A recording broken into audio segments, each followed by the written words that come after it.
안녕하세요. 결혼 기간 동안 사연글을 읽으며 무료함을 달래고 했던 30대 후반의 평범한 여성이에요. 글을 읽을 때는 시간을 때울 요량으로 읽었는데 이렇게 글을 쓰는 입장이 되니 이루 말할 수 없을 만큼 묘하고 착잡하네요.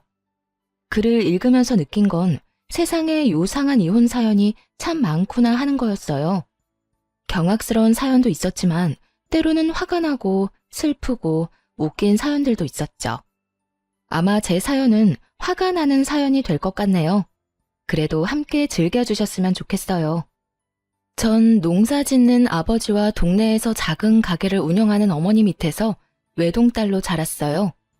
농사라고 해봐야 크게 짓는 것도 아니었고 말 그대로 깡촌에서 컸어요. 학교를 가려면 고모가 계시는 시내로 나와야 할 정도의 시골이었죠. 그렇게 없는 집 딸이 삼수를 거쳐서 드디어 공무원이 됐을 때는 가족들이 너무도 좋아했어요. 우리 집에도 공무원이 생겼다고 말이죠. 집안 식구들에게 저는 자랑이었고 아주 야무진 구석이 있는 딸이었죠. 그래서 시집도 잘 갈 거라고 다들 생각한 것 같더라고요. 그래서인지 결혼에 대해서 부모님들이 엄청 간섭하고 그런 건 또 아니었고요. 남편은 유머 감각이 있는 사람이었어요. 저는 진지한 성격이지만 개그 프로를 좋아했고 그런 코드가 남편과 잘 맞았죠. 그래서 결혼이라는 일생일대 이벤트에 골인할 수 있었던 게 아닐까 싶어요.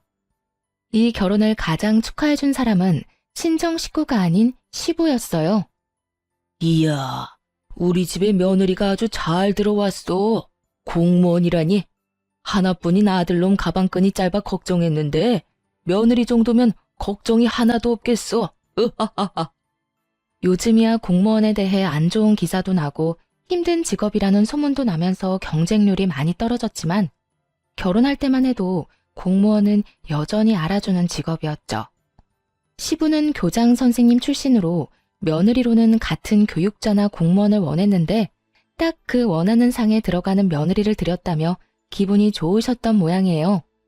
그렇게 시부의 축복하에 결혼을 하게 됐죠. 하지만 모두가 축하해준 건 아니었어요. 시모는 저를 매우 탐탁치 않게 생각했거든요. 이유는 간단했어요. 나는 너처럼 아무것도 없는 집안에서 큰 애들이 싫어. 그런 애들은 욕심은 많은 주제에 제대로 해내는 건 하나 없거든. 우리 아들이 너보다 학력은 좋지 않아도 우리 아들 정도면 어디서 빠지진 않는다. 그런데 왜 너 같은 애랑, 아휴. 대놓고 이렇게 말할 정도였으니 얼마나 싫어하는지는 눈에 뻔히 보일 정도였죠. 그래도 참을 수 있었던 이유는 시부가 있는 곳에서는 싫은 소리를 절대로 안 했기 때문이었어요. 그렇게 깐깐하고 날카로운 시모라도 시부가 있는 자리에서는 나서는 일이 없더군요.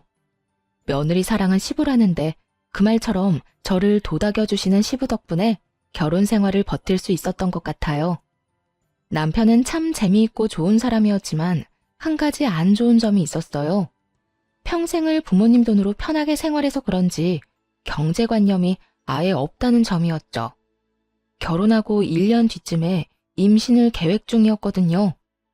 빠르면 빠를수록 좋다고 생각했기 때문에 신혼부부를 대상으로 한 임신 전 검사며 이것저것 알아보는데 가장 중요한 게 뒤늦게 생각나더군요. 애를 낳으면 육아휴직을 쓸 텐데 그때 돈이 부족하면 어쩌나 하는 생각이요. 그래서 남편에게 넌지시 물었죠. 여보, 슬슬 돈 좀 아껴보는 게 어때? 그게 아니라면 좀 계획적으로 써보자. 지금 이 상태면 우리 임신하는 거 무리야. 육아휴직 급여가 생각보다 적어서 우리 생활비 충당이 안 되거든. 물론 남편이 줄였으면 가능한 일이었지만 그걸 굳이 말하지는 않았어요. 화를 돋우는 게 목적도 아닐 뿐더러 싸우고 싶지도 않았으니까요. 설득을 위해서는 조심스러울 필요가 있었죠. 그런데 남편은 진심으로 왜 그래야 하는지를 모르는 표정으로 되묻더군요. 육아휴직? 돈 없으면 엄마나 아빠한테 달라고 하면 되지 뭐가 걱정이야. 내가 다 알아서 받아줄게. 그 말을 듣는데 한숨부터 나왔어요. 시부가 돈이 꽤 많다는 건 알고 있었죠. 결혼할 때 그것 때문에 고민도 꽤 했었거든요.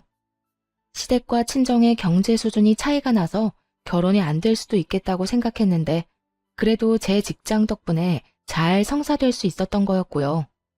남편은 평생을 시부와 시모에게 돈을 받아가며 생활해서 그런지 부모님에게 돈을 타서 쓰는 거에 별다른 생각이 없더군요. 하지만 저는 대학생 때부터도 앞가림은 스스로 해야 했고 필요한 돈은 알아서 버는 게 생활이 된 사람이었죠. 어른들에게는 돈을 받는 것보다는 주는 게 더 일상적인 사람이었고요.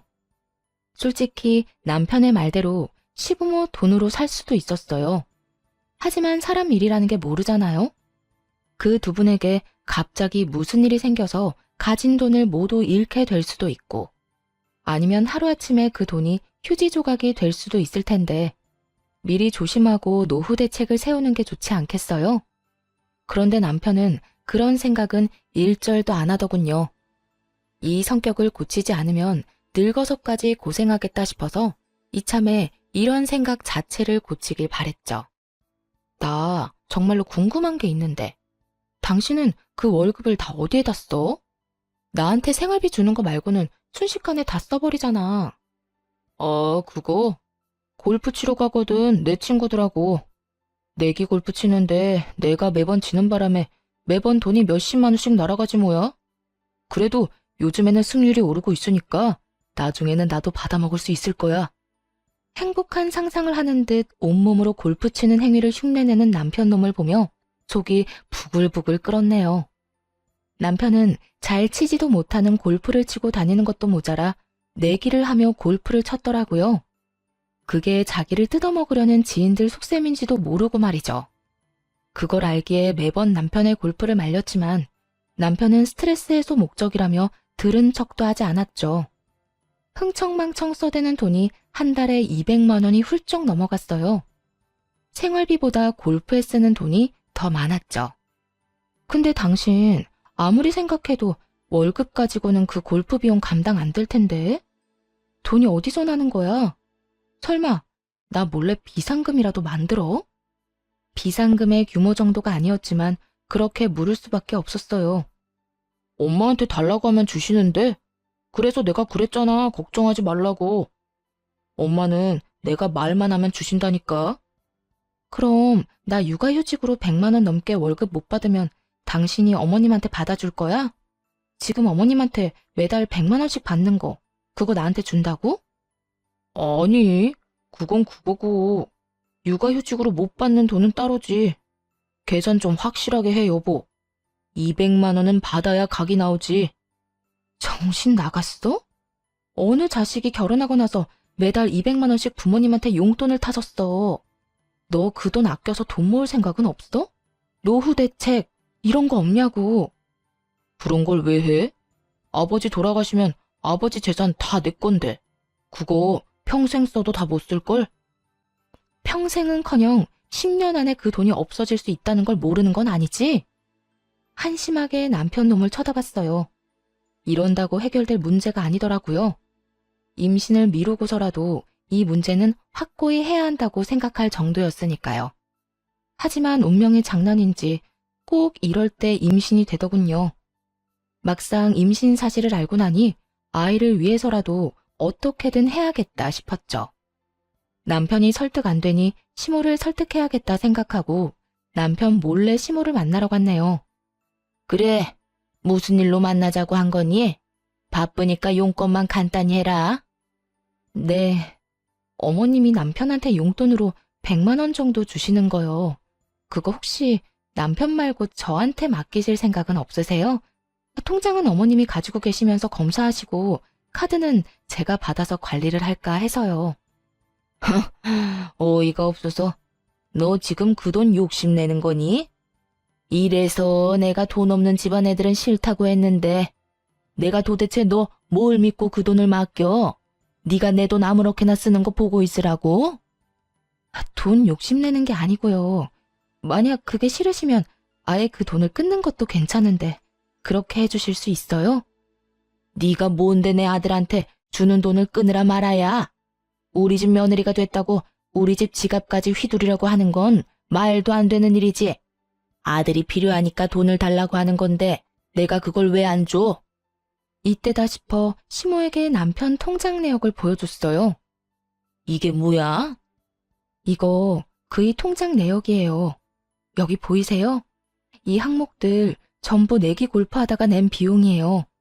한 달에 거의 200만 원이 넘는 돈이 그 내기 골프에 나가요. 어머님이 주신 그 돈 포함해서요. 그제야 시모가 유심히 통장 내역을 살피더군요. 이상하지 않을 수 없죠. 딱 봐도 문제가 있는 상황이었으니까요. 생활비라고 저에게 보내준 100만 원을 제외하면 거의 다 레저와 유흥비로 쓰인 게 바로 눈에 보였거든요. 시모는 놀란 눈치였어요. 여태껏 아들에게 돈을 주기만 했지 돈이 어디에 어떻게 쓰이는지 몰랐던 모양이더라고요.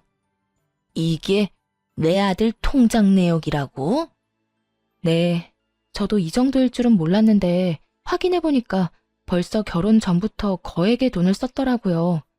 이게 해결되지 않으면 아버님한테 따로 연락드려야 할 것 같아서요. 근데 넌 도대체 뭘 해결하고 싶은 거니? 우리 아들이 돈 낭비가 심하다는 건 알겠지만 그렇다고 내가 돈을 안 주면 너희 집 생활도 부족한 거 아니야? 어차피 남편이 주는 생활비는 100만 원으로 고정되어 있고 저는 제가 내는 생활비 더해서 생활하면 돼요. 물론 돈을 모으는 게 제일 좋은데 그게 지금 안 되니까 어머님이 남편한테 돈 좀 모으라고 이야기 좀 해주시면 더 좋고요. 시모는 제가 남편의 낭비를 막아달라고 말하는 것에 꿍꿍이가 있다고 생각하는 것 같았어요.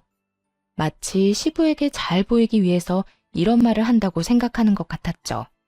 탐탁치 않은 표정으로 그러더군요. 그래, 그러면 내가 그 카드 회수해 가마. 그렇지만 앞으로 이렇게 선 넘는 대화는 안 했으면 좋겠구나.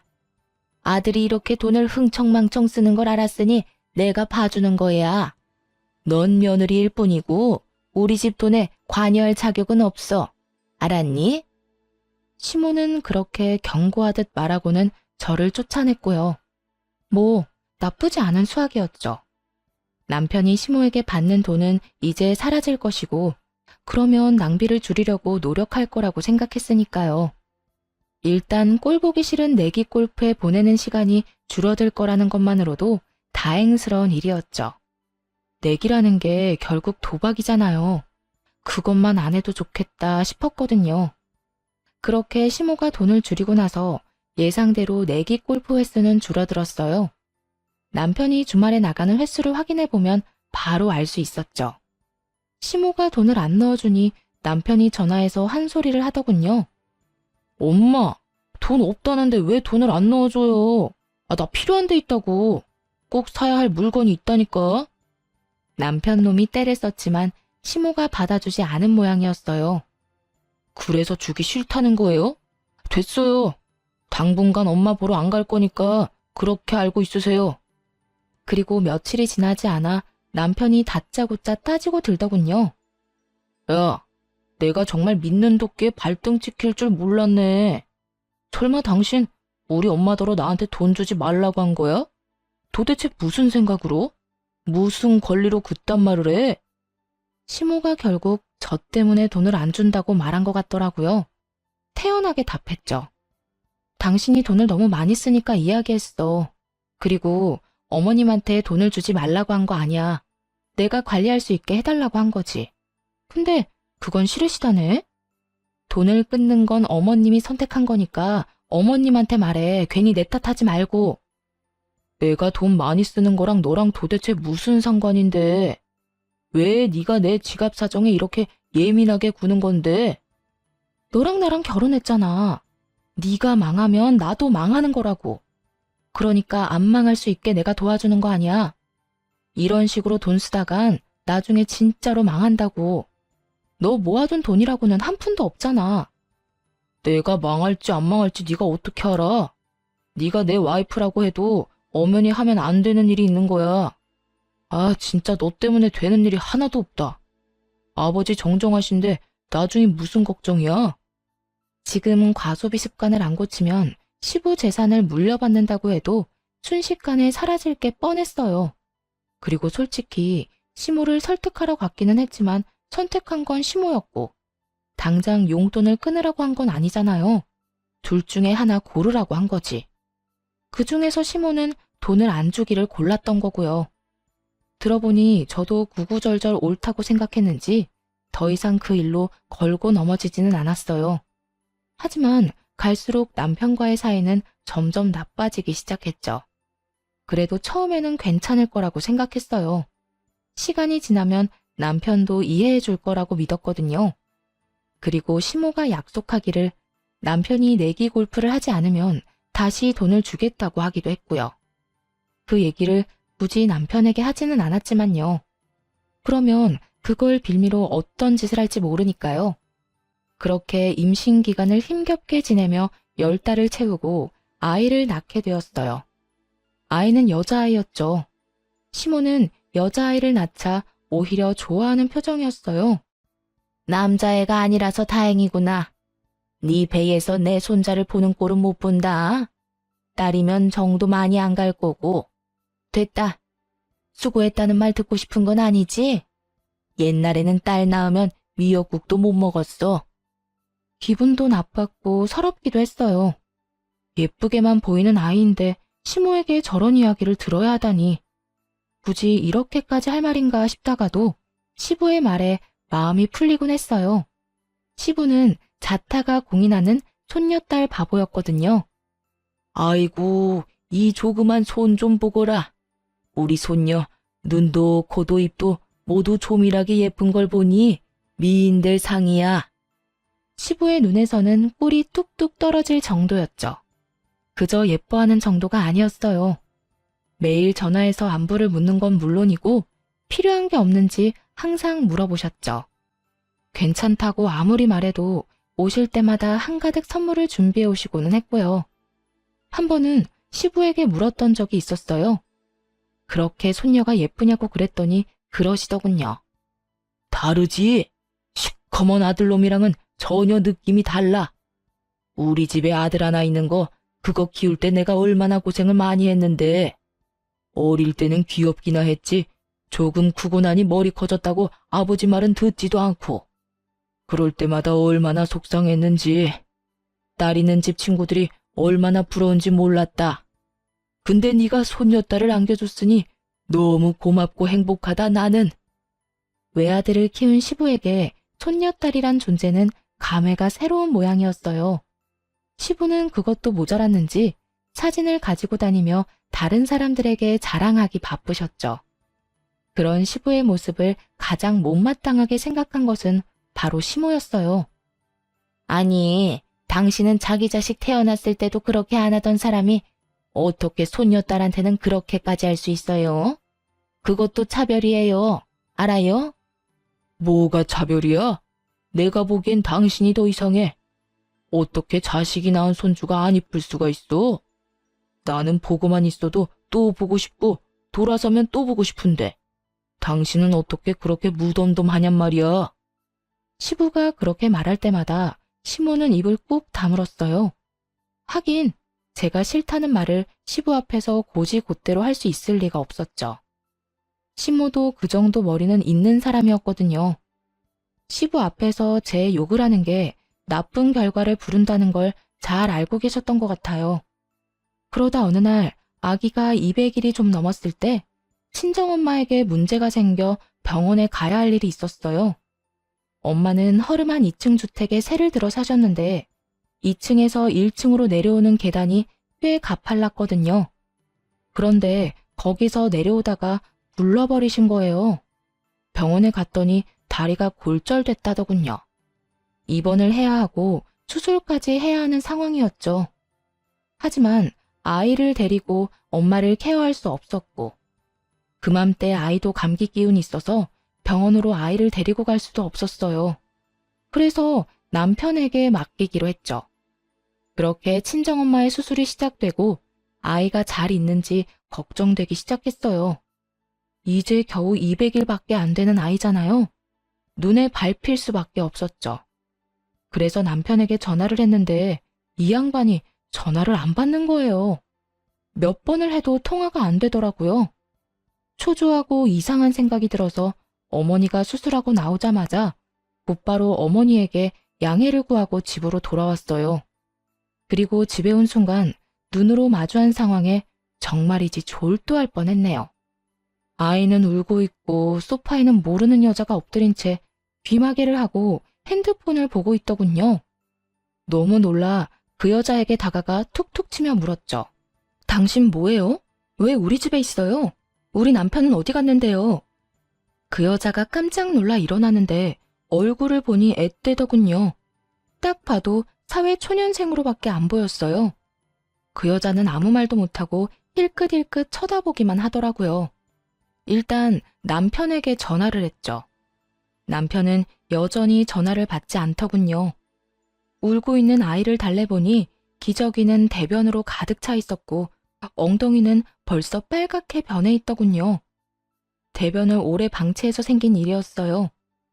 남편에게 연락이 안 되니 그 여자에게 이 상황에 대해 물어봤어요. 이게 다 무슨 일이에요? 저희 남편이랑 무슨 관계예요? 저는 김 대리님이랑 같이 일하는 부하 직원인데요. 김 대리님이 일당 10만 원 하는 아르바이트 있다고 해서 여기 온 거예요. 애만 봐주면 10만 원 준다고 하셔서요. 저희 남편 부하 직원이라고요? 그러면 저희 남편 어디 갔는진 아세요? 어, 잘은 모르겠는데 골프채 챙기시는 것 같던데요. 또 그놈의 골프. 이게 말이나 되나요? 아가씨, 근데 혹시 몇 살이에요? 저 24살이요. 애가 우는데 귀마개를 하고 있으면 어떡해요? 돈 받고 알바하는 거 아니었어요? 적어도 아이를 신경은 써주셔야죠. 달래보려고 했는데 뭐 때문에 애가 우는지 몰라서요.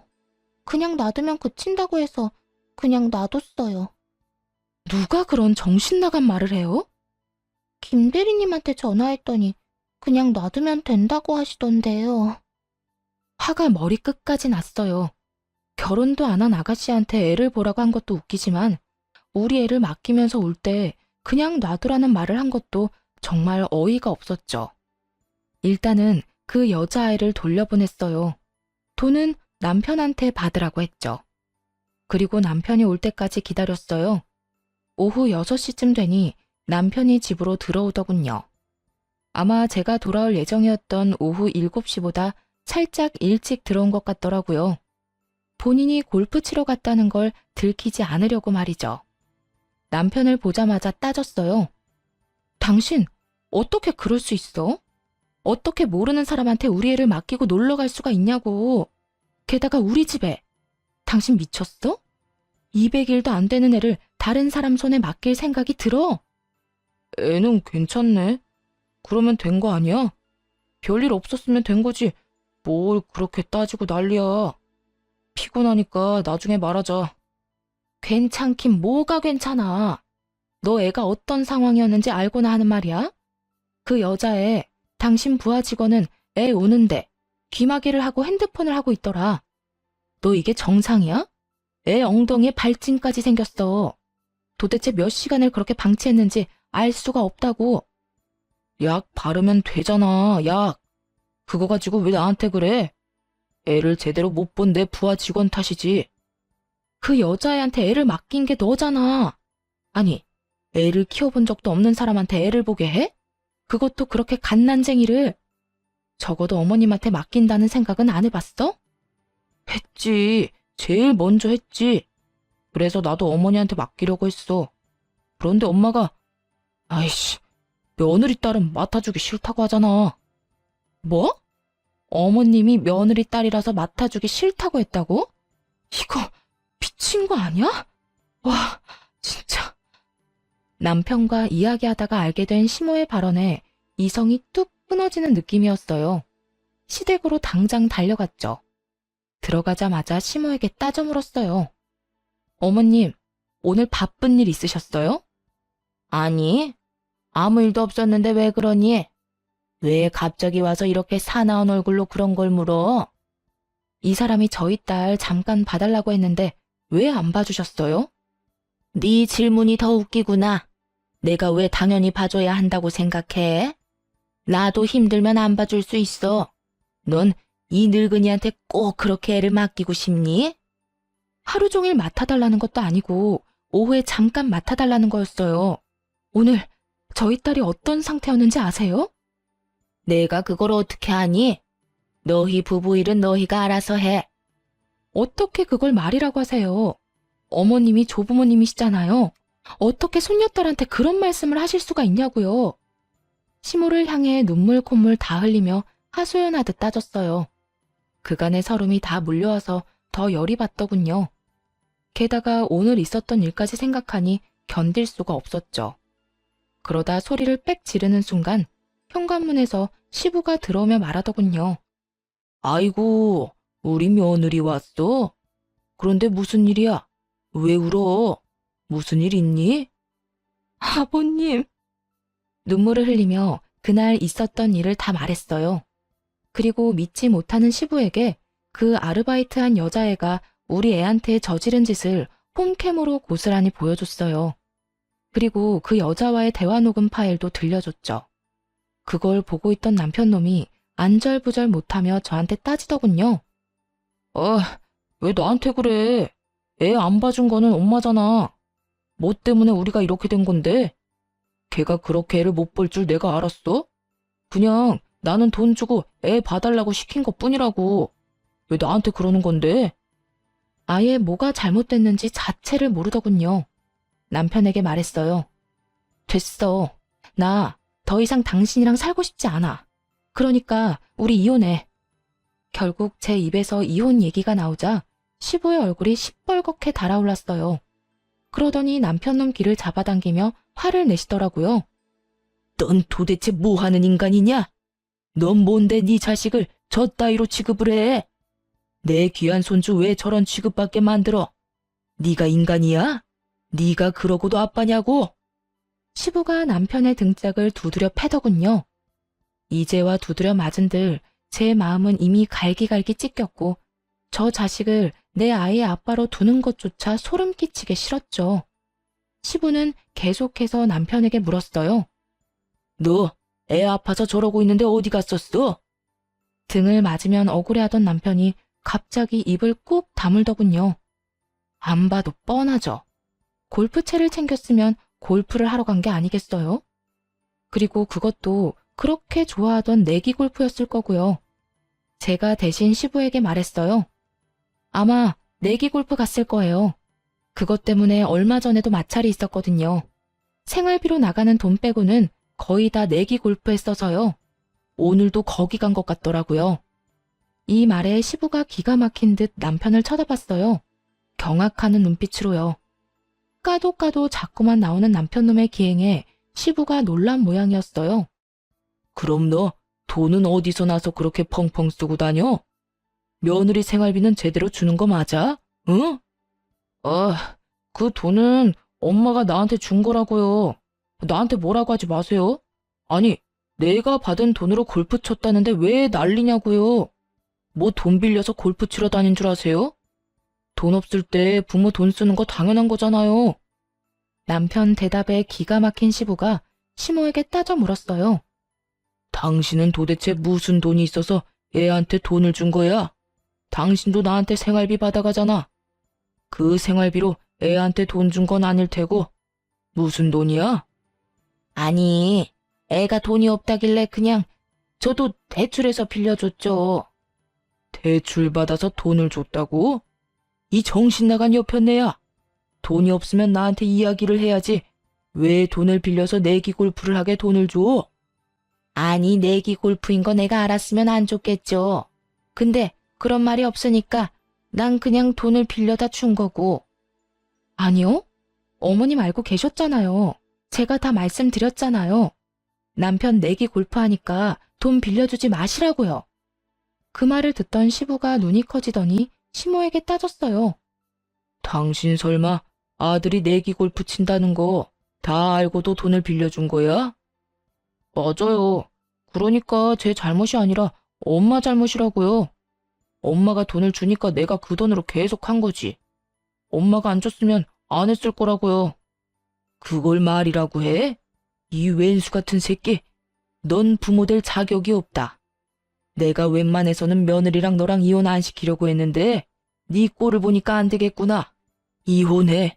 차라리 이혼하는 게 내 손녀한테는 더 좋은 일일 거다. 아버지, 제가 무슨 잘못을 했다고요? 그걸 모르는 게 제일 큰 잘못이야, 이놈아. 그리고 당신은 지금 뭘 잘못한지 알고 있어?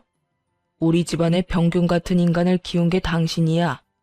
손녀딸 미워할 시간에 자식 새끼 정신머리 안 고치고 뭐 했어? 결국 시부가 두 사람에게서 카드를 뺏어버렸어요. 모두 시부 명의의 카드였거든요. 시모가 제발 돌려달라고 매달렸지만 시부에게는 통하지 않았죠. 시부가 귀신 같은 얼굴로 말하더군요. 앞으로 두 사람한테는 내가 직접 용돈을 줄 거야. 어디 가서 함부로 돈 빌렸다가는 그 즉시 집에서 호적 파버릴 테니까 알아서 해. 그렇게 상황이 끝났네요. 결국 남편과는 이혼했고 시부는 저를 회유하려 했지만 받아들일 여유가 없었어요. 남편 얼굴을 다시 보는 것조차 벅차고 힘든 일이었거든요. 간곡히 부탁하는 시부를 보며 저 역시 간곡히 말씀드렸어요. 아버님, 남편은 공동 양육자예요. 저한테 무슨 일 있으면 남편이 우리 아이를 책임져야 한다는 뜻이고요. 그런데 저렇게 책임감 없는 모습에 이미 질려버렸어요. 그리고 앞으로도 믿을 수 없을 것 같아요. 제 마음 알아주셨으면 좋겠어요. 손녀딸을 누구보다 아끼는 시부는 말의 뜻을 정확하게 알아들으셨어요. 결국 시부가 제 의견을 존중해 주셨고요. 그런데 이혼 소송할 때까지도 정작 남편 놈은 태평하더라고요. 앞으로의 일들은 시부가 알아서 해줄 거라고 생각하는 모양이었죠. 사실 저도 그렇게 생각했고요. 시부가 합의를 해줄 수 있겠느냐며 찾아왔었거든요. 아가, 네가 많이 상처받고 힘든 건 나도 잘 안다. 그렇지만 그 미친놈도 내 자식이고 여기엔 내가 알고 지내는 사람이 많아. 최대한 조용히 이혼해주길 원하는데 그렇게 해줄 수 있겠니? 그러면서 시부가 건넨 조건은 생각보다 컸어요. 귀찮게 재산 분할 같은 거 하지 말고 너희 살고 있는 신혼집은 내가 우리 손녀를 위해서 너한테 주도록 하마. 어차피 내 명의 집이었으니 합의하면 바로 너한테 넘겨주마.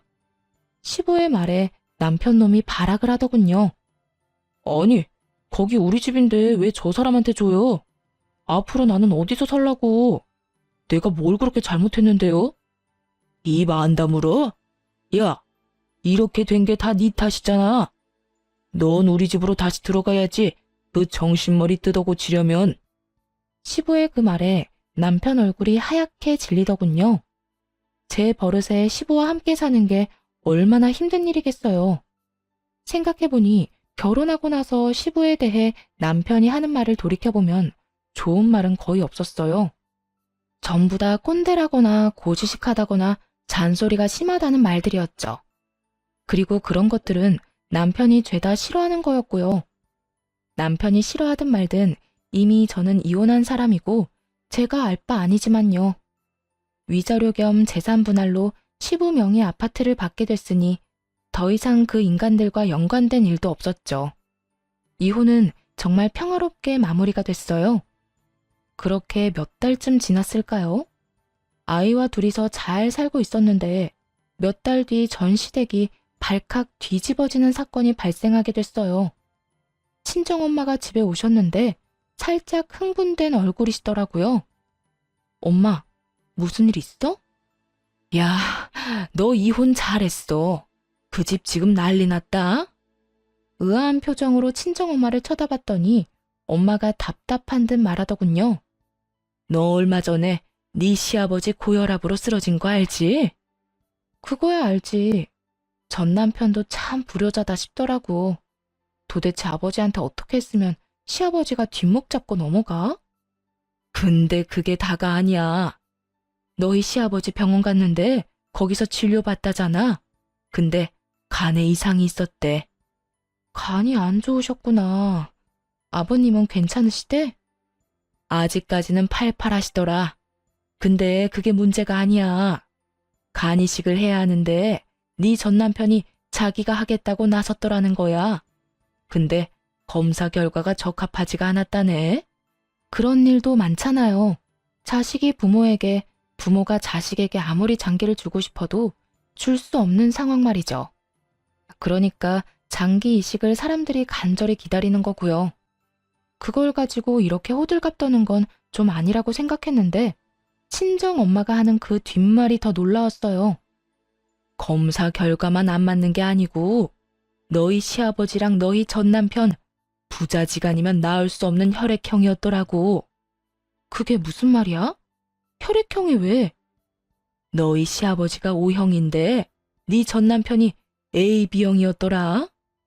알기로는 남편이 A형이었거든요. 너희 시아버지가 몰래 자기 아들이랑 친자 검사를 했나 보더라고. 근데 결과가 친자가 아닌 걸로 밝혀져서 너희 시어머니를 쥐잡듯 잡았대. 처음에는 애가 바뀐 걸 의심해서 친자 검사하라고 했는데 너희 시어머니가 절대 친자 검사 안 한다고 버텼다네. 진짜? 저야말로 충격이었어요. 시부가 제 아이를 그렇게나 좋아했으니 더했죠. 아마 이혼 전에 이 사실이 밝혀졌으면 살고 있는 이 집도 못 받고 길거리로 나앉았을 거예요. 그래. 근데 결국 너희 시어머니도 친자 검사했는데 둘은 모자 관계였다네. 결국 네 전 남편이 네 시어머니의 외도 증거가 된 거 아니니? 아버님 속이 말이 아니시겠네. 손녀딸을 그렇게 좋아하셨는데 아들이 자기 자식이 아니었다니. 근데 딱히 그렇지만도 않은가 보더라고. 남들 말로는 오히려 후련해 했다는데? 왜 후련해? 막 싸운 거 아니야? 진자식 아닌 거 알고 바로 네 시어머니와 이혼하고 아들 자기 자식 아니라고 소송했다더라고. 뭐라더라? 저런 후레자식이 내 자식이 아닌 게 당연하다고 했다던데? 그 이야기를 듣자 그제야 시부가 무슨 생각인지 알게 됐어요. 시부에게 사고만 치는 아들은 죽을 때까지 데리고 가야 할 애물단지나 마찬가지였는데 자기 자식이 아니니 차라리 떼어내는 편이 시부에게는 더 나은 선택이었던 거죠. 얼마 전 저희 이혼할 때도 아들놈 때문에 아파트를 며느리에게 줘야 했잖아요. 게다가 애물단지 아들 껴안고 살게 됐고 마누라는 마누라대로 지 자식 사고치는 거 막을 생각은 조금도 안 하고 오히려 나쁜 길로 인도하기까지 했으니 시부 입장에서는 둘 다 자기에게 전혀 도움 안 되는 인간들인 거죠. 핏줄이라는 이유로 평생 끌고 갈 짐이 사실은 내 짐이 아니었으니 버리기로 선택한 거고요. 근데 더 웃긴 거 이야기해 줄까? 너희 시어머니랑 네 전 남편, 네 시아버지가 소송 걸고 자기들 떼내려는 거 알자마자 발등에 불 떨어져서 너희 시아버지 찾아와서 울면서 빌었대. 근데 아버님이 받아줄 리 없지. 그 인간들 보는 앞에서 변호사 불러서 유언장 고쳤다고 하더라. 자기 죽으면 모든 재산 기부하겠다고. 네 시어머니는 이혼할 때 받을 재산 분할 기대하고 있었던 모양인데 너희 시아버지가 그 재산들 다 형제들한테 증여해버렸다네. 결국 이혼한 시모 앞으로 남은 건 갚아야 할 위자료와 전 남편이 열심히 땡겨 쓴 대출뿐이었죠. 그 이야기를 들으니 시부에게는 참 안타까운 마음이 들었고 남편놈과 시모에게는 고소한 기분이 들었어요. 시부 하나 믿고 빨대 꽂던 두 모자가 버림받은 걸 보니 제 속이 다 시원하기도 했고요. 그런데 그 이야기를 들은 지 열흘쯤 뒤에 전 남편과 시모가 연락을 해오더라고요. 무슨 일이야? 무슨 일이긴. 집에 없던데 혹시 무슨 일 있는 건 아니지? 아, 집. 이 인간들이 제가 살던 집에 찾아간 모양이더군요. 하긴 시부에게 쫓겨나고 자기 자식 아닌 것까지 소송당했는데 그 집에서 살게 해주지 않았을 테죠. 그렇게 쫓겨나고 지금까지는 자존심 때문에 연락도 안 하다가 이제와 급해졌는지 연락한 모양이었어요. 우리 집에는 왜 찾아온 거야? 그게 나랑 우리 엄마 지금 갈 곳이 없어서 그런데 거기서 좀 머무를 수 없을까 하고. 당신 월급을 내가 몰라? 400만 원 가까이 버는데 월세라도 얻어. 보증금 없이 월세 많이 내면 들어갈 수 있을 건데? 나도 그러려고 했지.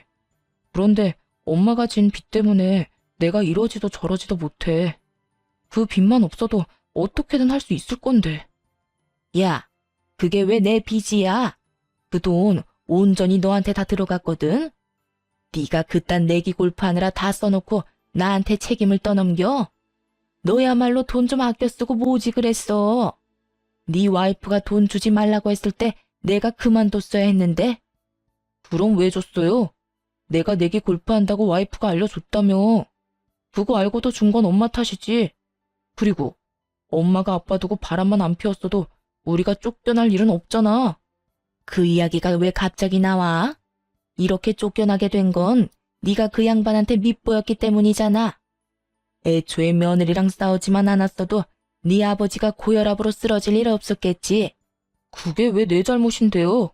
엄마가 아무 남자나 막 만나고 돌아다니다가 이렇게 된 거 아니야. 난 아버지한테 내 장기까지 주려고 했다고요.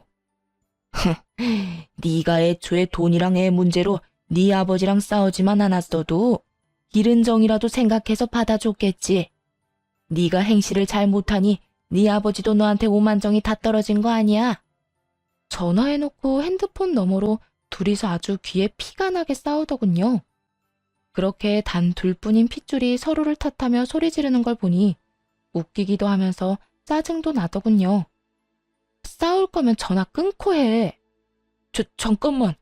본론 아직 이야기 안 했어. 월세 얻을 돈도 없어서 당신한테 전화했지.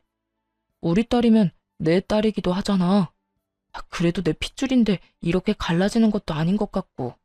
우리 엄마도 이제 우리 딸 인정할 거고. 우리 딸은 당신 엄마 인정 필요 없어. 끼고 자빠졌네. 야, 네가 뭔데? 너희 엄마가 뭔데? 어디서 내 새끼를 인정하고 말고야? 내 딸이잖아. 나도 내 딸 볼 자격 있어. 그럼 밖에서 봐. 그리고 그 집 이미 내가 팔았거든? 그러니까 그 앞에 죽치고 앉아봐야 소용없어. 뭐? 네가 뭔데 우리 아빠 집을 팔아? 전 남편이 화내며 어이없다는 듯 묻더군요. 애랑 둘이 살기엔 집이 크기도 하고 거기서 이혼을 했으니 재수가 없어서 집을 옮겼거든요. 직장에도 지점을 옮겨달라고 요청해서 친정과 가까운 곳으로 정근까지 신청해서 왔죠. 이제와 생각하니 집을 옮긴 게 정말 잘한 거였더라고요. 처음에는 살던 곳을 떠나는 게 좋은 선택이라고 생각하진 않았거든요. 어쩔 수 없이 이사한 거였는데 다행이었죠. 이 인간들이 들러붙을 상황이 사라졌으니까요. 게다가 상황 파악이 안 되는지 이제는 자기 아빠가 아닌데도 아빠라고 하더군요. 친생부인 소송을 통해 시부가 자기 아버지가 아닌 걸로 확정이 됐는데도 여전히 정신을 못 차린 모양이었죠. 그래서 따끔하게 일침을 놓았네요. 누가 너희 아빠야. 소송하고 아버님이랑 남됐잖아. 그리고 그 집은 이혼할 때 내가 받은 거거든. 내가 팔든 말든 네가 상관할 바는 아니지. 우리 집에 빌부터 살 생각 때려치워. 나는 당신이랑 당신 엄마 드릴 생각 추호도 없으니까. 진짜 당신까지 이런 식이면. 뭐가 이런 식인데? 네 놈이 우리 딸만 잘 봤어도 당신 엄마가 당신 손녀만 봐줬어도 이럴 일 없었겠지. 내 탓하기 전에 네가 뭘 잘못했는지나 생각해봐. 그걸 모른다는 건 아직 네가 인간이 안 됐다는 뜻이니까. 그렇게 전 남편에게 톡 쏘아붙이고는 전화를 끊었어요. 그 뒤로도 계속 전화가 오는데 다 무시했고요. 받아서 좋은 소식은 전혀 아닐 테니 말이죠. 솔직히 전 남편이 시부 친자식이 아니라 하더라도 시부에게 깍듯이 대하거나 살갑게 대했다면, 아니 적어도 다른 사람 눈살 찌푸린 일 없이 평범하게만 살았어도 시부가 남편을 버릴 일은 없었을지도 몰라요. 배신감은 느끼겠지만 기른 정도 무시 못한다고 하잖아요. 게다가 자식이 둘도 아니고 하나뿐이라면 그 연세에 아들을 내쫓는 일은 못했을 거예요. 그런데 시부가 그런 아들을 후련하게 내쫓았다는 건 그만큼 전 남편에게 실망한 게 크다는 증거겠죠. 따지고 보면 이렇게 된 건 누구 잘못도 아닌 남편놈 잘못이겠죠. 그렇다고 시모가 잘했다는 건 절대 아니지만요. 적어도 아들이 남편 자식이 아닐지도 모른다는 걸 알았다면 아들이 남편 눈에 벗어나도록 만들지는 말았어야 하지 않나요? 더 엄하게 가르치며 교육자 집안의 아들답게 키웠으면 말년에 시부에게 버림받는 일은 없었을지도 모르죠. 어쨌든 그렇게 남편놈과의 악연은 그렇게 끊어졌어요. 솔직히 애 운운하며 저희 집 오겠다고 했을 때는 면접 교섭권이라도 쓸 거라고 생각했는데 그걸 원한 적은 단 한 번도 없었네요. 그놈이 쓰레기 같은 인간이라는 걸 다시 한번 깨닫게 됐죠.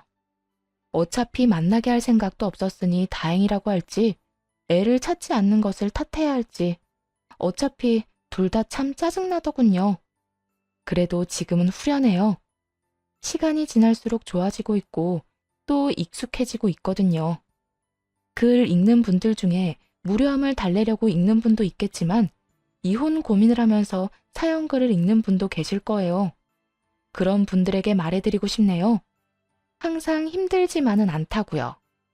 오히려 시간이 지나면 더 좋은 일이 생길 수 있으니 정말 아니다 싶으면 용기를 내보는 것도 좋은 선택이라고요.